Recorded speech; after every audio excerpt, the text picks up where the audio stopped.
uh, let's hit a couple things Eagles wise. How am I supposed to even get this thing back on track? Yeah, I know, Chris. I'm trying. I'm trying to give you. I'm bearing my soul, Chris. If I could, yeah. Now you can send them and Tone could share them. Yeah, that's what we would do that. We would do that. I agree with you, Adam. I think we can make that happen. It's not that big a deal. All right. Yeah, let's not go too far with some of the requests now. Now we're getting a little crazy with some things that are being said. Anyway, let's keep it moving. Let's keep it clean. All right. So we had Brandon Graham on yesterday, and I would suggest to everybody, and by the way, Jason Kelsey tomorrow at 1:00. But Brandon was on yesterday. If you missed any of it, please go back and check it out. You go to jakibsports.com, or you can just go to our JAKIB Sports YouTube channel, and all of our content is there. So you go back and watch. He was on 12:30 yesterday. All right. Tone, give me cut number 4. I want to hear from Brandon Graham on Sean Desai. That's where we'll start with this, because the Eagles, Derek, have their fair share of new pieces here, namely a new defensive coordinator. And we had Brandon on yesterday to talk about any number of things, but one of the things we asked him about was, hey, what's this going to look like with Sean Desai? So here's what Brandon had to say. I know you got to get out of here, but give us your insights on what it's like being around Sean Desai, because we're all kind of wondering, what this is going to look like this year with a new coordinator. Hey, well, he's a great teacher, man. So far, everybody's loving, just how he's teaching right now. Because that's really the biggest thing. How do you give us the information? How do you make it simple where we can go out there and just be us and play? And I think learning about him, learning that his parents were teachers and stuff like that, he kind of got those, like, it's just natural, you know what I'm saying? And so I do love just his calm manner. I want to see what he's really like when it's time to go. You know what I'm saying? You always find, that's why I say, man, this game exposes everybody, because you can't hide it on game day. You can't hide it in practice, because sometimes the pressure of the head coach or whoever's your boss is on you about making sure it look like what it need to look like for Sunday. So I want to see everything as we go along the season, just on how he handled it. But so far, man, he's been cool. He's been embracing the older guys, and say he got some stuff for me, man. I'm excited for what he gonna put in for me. But like I told you, man, I'm going into it just trying to help him and make it as easy as I can for him to know that, I'm all in, and whatever you need from me, to help some rookies, or, show certain guys that need some help, I'm all in with it. But Desai, man, I think he got some energy balled up in him right now. Right now, it's everything been kind of cool and calm. Hey, BG, real quick. When the rumor came out that the Eagles were thinking about bringing in Matt Patricia, and the history between Patricia and Darius Slay, were you guys saying, oh, geez, it just got real? Oh, man, I was just like, well, I don't know. Slay might X that, I don't know. Like, they gonna have to talk, because I know when Slay came, boy, he couldn't wait to get away from him as a head coach. But people, I would just say, people are different as head coaches. But now, without that pressure, I don't think you get the same type of guy. But you might have seen some things that now that's him. You know what I'm saying? Because it only exposes you. And like I told you, like, man, in football world, especially when you become the head guy, you realize that sometimes you the head guy, but I'm really the one that run it over here that people don't see. So you got to take it 10. And so some people don't like that. Interesting on a couple of fronts. The Desai thing, I think Brandon was very honest in that, hey, I like what I'm seeing. He's a good teacher, but we got to see when it gets real, how he reacts to things. Yep. What are the calls? What are the adjustments that are made? How are we busting off the game plan a little bit? That kind of stuff, I think, is where it's really at. So that was a very honest answer. Yeah, I think the other thing, you followed up, good follow-up with you, Derek, regarding Slay and Patricia and what that's going to be like. Nobody's really going overboard like, hey, we all love each other. It's kind of like, all right, we got to feel it out a little bit here and see what this looks like. And Brandon kept it real. He did. So Desai is a good communicator. And I'm not surprised there when we talked about his educational background, which is phenomenal. Yep. So he's a very good teacher of men. Like Brandon said, the real test comes when the bullets start flying for real. Yep. How you adjust on the fly. Who are you incorporating? What groups of players are you using in certain down, distance, and situations? That's when you find out exactly what a leader is or is not. Anytime you have a new guy come in who doesn't have a long history of being a coordinator, veteran players who are highly decorated, like the Eagles have on the defensive side of the ball, they're going to look at you side-eyed a little bit, Yep. to see what you're talking about. First of all, can you talk the lingo? And according to Brandon Graham, so far, he's passed that test. But then again, they've only had 6 days of really getting in field, on field stuff with him. Mm-hmm. You'll get an extended version, obviously, in training camp. Most of the frontline guys won't get that experience in a preseason game because nobody plays their regulars anymore in the preseason.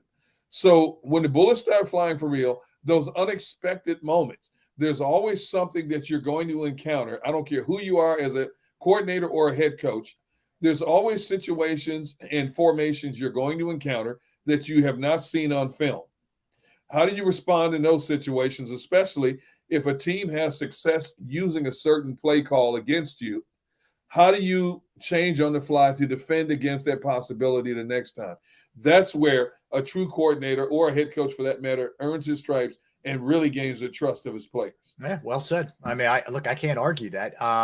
It's everything should be going smoothly now when you're in shorts, and everything should be going smoothly in training camp. But then when the games, that's where the rubber meets the road in a lot of ways. So we'll see.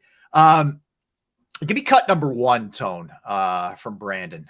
This upcoming cut is going to be just, the Super Bowl, the way things went, how difficult it is to get over that. We all know what the conditions were, and it certainly wasn't favorable to either team, but I think it affected the Eagles more than it did the Chiefs because they had more sort of edge, lighter speed guys on the outside. But here's Brandon Graham on the Super Bowl loss and his mindset going forward. Here is BG.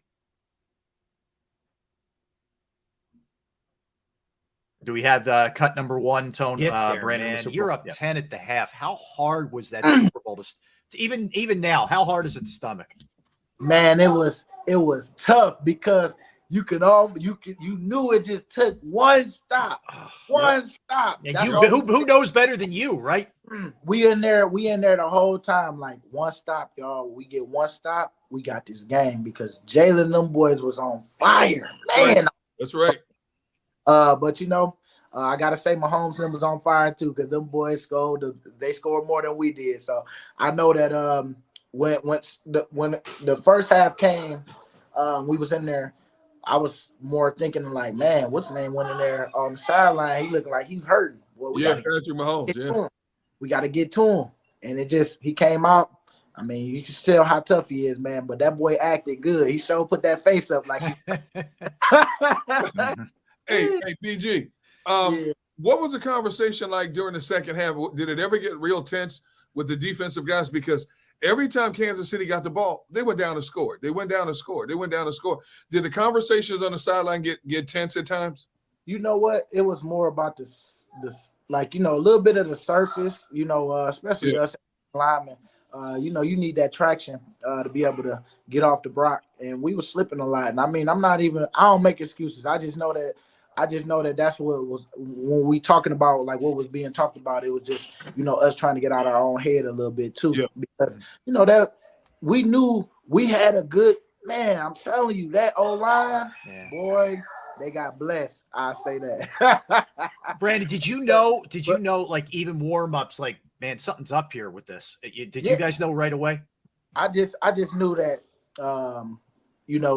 when I seen Sweaty, because when we looked at the film, man, it was a couple times where if Sweaty don't slip, boy, strip sack. Oh my God! Especially that first drive when he threw it across the middle to Kelsey. Yep. He was right there, man. He slipped. We could not believe it. Like when I looked at the film, I finally looked at it. It was just like, man, oh man, we gonna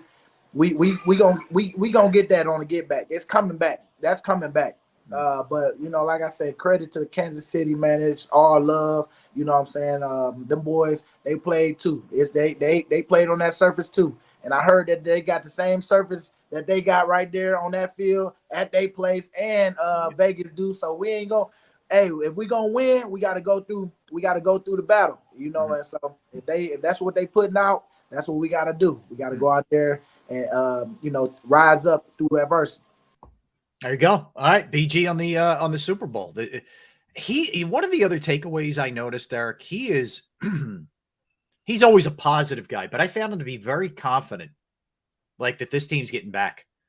Like they're unfinished business is the mindset with this team. And I know you're always kind of going to get that from athletes, but without overtly saying it, BG was saying it like, dude, we're getting back there. And this time we're not going to the same mistake happen again.